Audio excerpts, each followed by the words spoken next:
Ciao ragazzi, e oggi con voi un'altra volta Multitasking Glady Lady e oggi è l'ultimo video tutorial per quanto riguarda la pietra naturale che vi voleva far vedere. Ho voluto sempre raggiungere questo effetto laccato sulla pietra, questa pietra lucida, non proprio l'effetto naturale, e non riuscivo.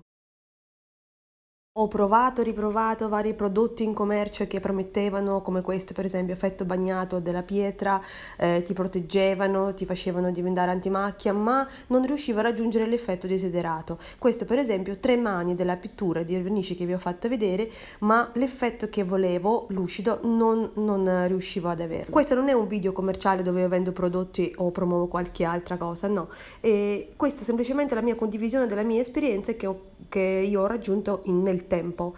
Per esempio questo flatting che io ho trovato molto utile e che mi ha aiutato a raggiungere l'effetto desiderato, vi sto facendo vedere, alla fine provando solo una pietra non creava nessun tipo di pellicola che si staccava nel tempo, e il flatting che si diluisce con acquaraggia per il legno, per uso esterno, ma sulla pietra crea un effetto favoloso, e vi faccio vedere. Vedete questa differenza già tra pietra trattata e no? Questa è la prima mano e già si nota la differenza tra primo passaggio.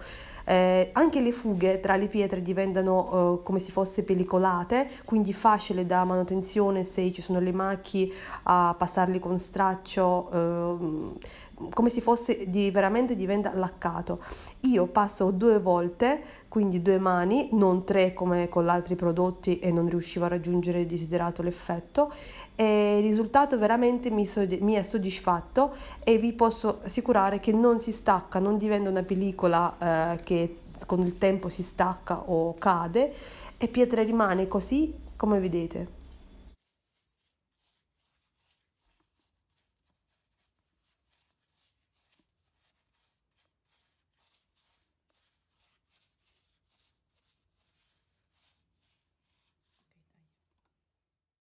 Questo è l'effetto che vi promettevo, e dopo 2 passate, eccolo qua, potete vedere da soli.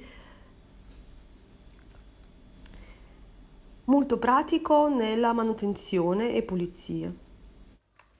Adesso vi condivido con voi piccole creazioni che sono state realizzate con le stesse tecniche, e gli altri 2 video di come posare e come fugare le pietre vi lascio nella descrizione, quindi potete rivedere i miei mini tutorial.